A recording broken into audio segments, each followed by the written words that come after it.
So what does it mean that Islam is a religion of peace? The idea is an inner peace. If you're going to make this make sense, the idea is that Islam is a religion of inner peace, peace between you and God, peace as in submission to God's will for your life. And Muslim is the one who submits. That's what Muslim means, one who submits. And that's the concept. So this peace can reign after Islam has conquered. And when Islam conquers, then there should be peace. That's the idea that I can see that can be finally justified from the Islamic preaching.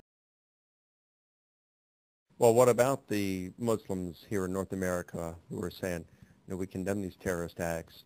Islam is a religion of peace. Are you saying that they don't understand what that means as in terms of what the ancient Islamic literature says?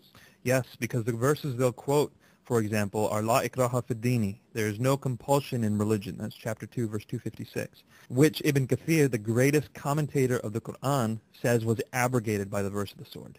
Then you have the verse towards the end of the Quran.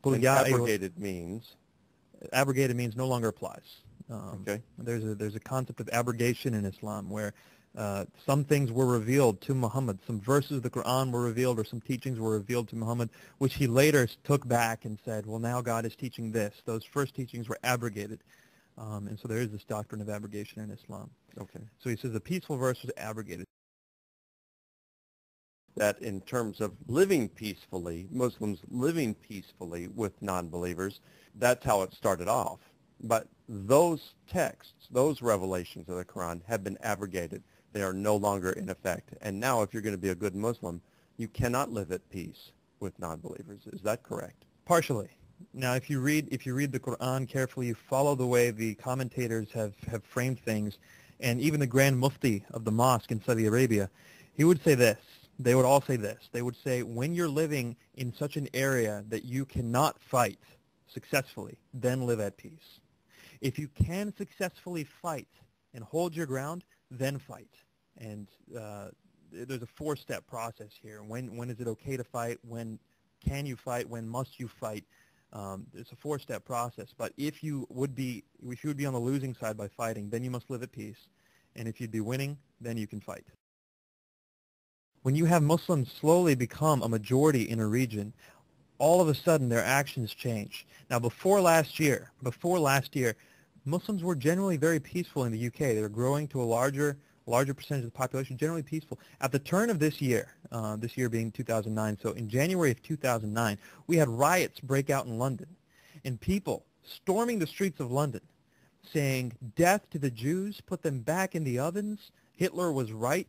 We have people chasing down the police, throwing things at the police. The police aren't able to say anything. What was supposed to be a peaceful demonstration of Muslims supporting Palestine became a violent, hate-filled demonstration of what their actual attitude is really like. I'm not saying all Muslims there, but that group of Muslims anyway was really portraying their attitude. And they didn't used to do that. It's not until they feel they have more power and that the government won't say anything. And that's exactly what happened. The police slowly backed away from that group, and this group started walking faster.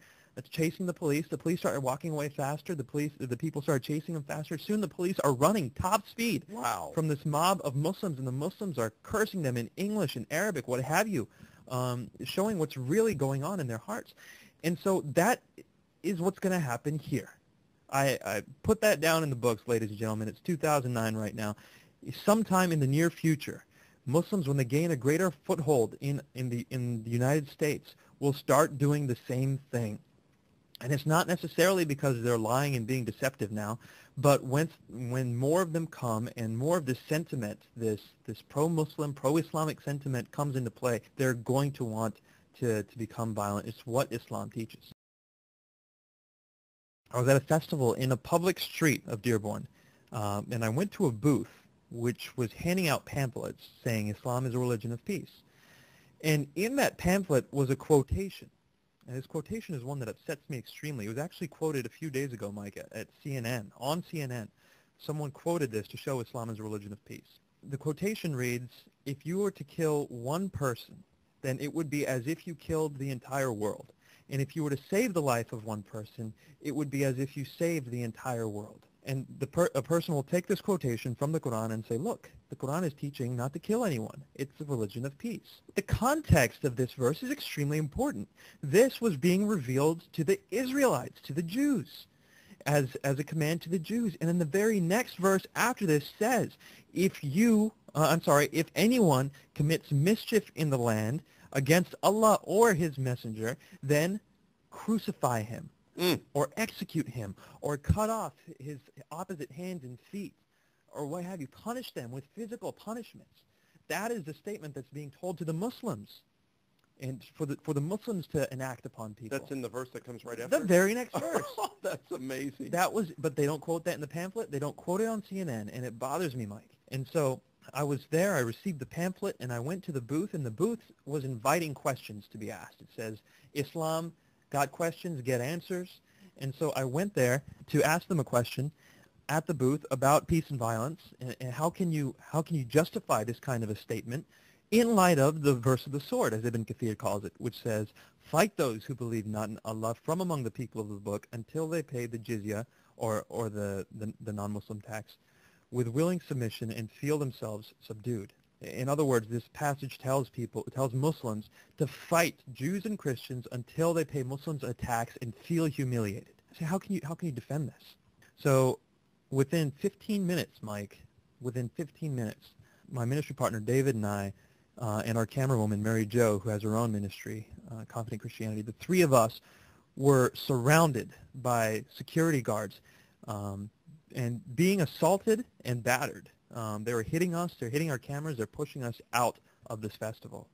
And this is all on video, This is all on video. And they can see this by going to your website? They can, yeah. You can go to our website, Acts17.net, or you can go to YouTube and type in Arab Fest. It's very real. You go up to a booth.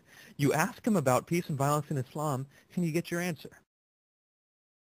Mike, you don't even know. This video was not able to capture the fact that some of these security guards had Hezbollah tattooed down their forearms. Really? Yes. And one of the guys grabbed David's camera, pulled it down, reeled back with a fist, ready to hit David, and he says, you think you're in America? You're not in America anymore.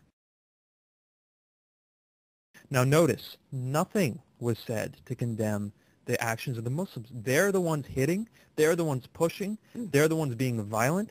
But it seems to be give them their way, give them their way. We see that in England. In England, not the laws, but the government has said to the police, try not to charge Muslims with hate crimes because it can cause further division. We see in England a Christian trying to preach to Muslims can be charged with a hate crime. Right now, 2 hotel owners are under investigation because a Muslim complained that they were preaching to them. Yet, Muslim imams can go and convert 10-year-old children on the side of the street to Islam, and no one will say a word. So there seems to be a bending to the will of Islam in London, and wherever we have this higher percentage of Muslims. Same thing is happening in Dearborn, and the same will happen in the rest of the United States when the percentage increases. What if a person had heard at this debate, had heard the evidence for Jesus' death and resurrection, and had decided to leave Islam and become a Christian? What would you think of this? And that's what they asked my opponent. Is it okay for them to leave Islam, or should they be killed? And his answer was shocking. He just basically said, well, I don't deal with the legal aspects of that stuff, but what I can say is, you know, if you have someone in the country and they're a spy and they end up leaving the country, you know, should they be executed? Well, yes. Well, how much more for God? So if you leave Islam, it's like, okay, well, we know your position on this thing. They should be. Well, legally or not, whether it's done is a different issue. But for him, he thought that they should be killed. Tell us about this. Is this a formal doctrine or tenet of Islam? And that's a great question, Mike. And so many people, if you ask them, will candidly tell you, yes, if you leave Islam, you're committing high treason against God. If you commit high treason against a country, you can be killed. What about God? That is a position of a lot. Now, not all Muslims would say that. Not all Muslims would say that. But I do think, again, just like the nonviolent Muslims, they're not going according to the scriptures. Muhammad commanded the death of apostates. If you look at Sahih Bukhari, there's a set of 10 ahadith in a row where you see these commandments against apostates, or people who left Islam. The female apostate should be killed, according to Muhammad. The male apostate should be killed. It's clear. Sahih Bukhari, Sahih Muslim, all of Sahih Sitta, the most important books of Muhammad's traditions and sayings, every single one of them includes unequivocally that you should kill apostates. And then you look at the 4 schools of Islamic thought. There's 4 schools, especially Sunni jurisprudence, and all of them say that apostates deserve death. There's never been any discussion to the contrary, and that's what some imams are saying now. They're saying, if anyone says you should not kill a Muslim for leaving his religion, he has been affected by Western thought.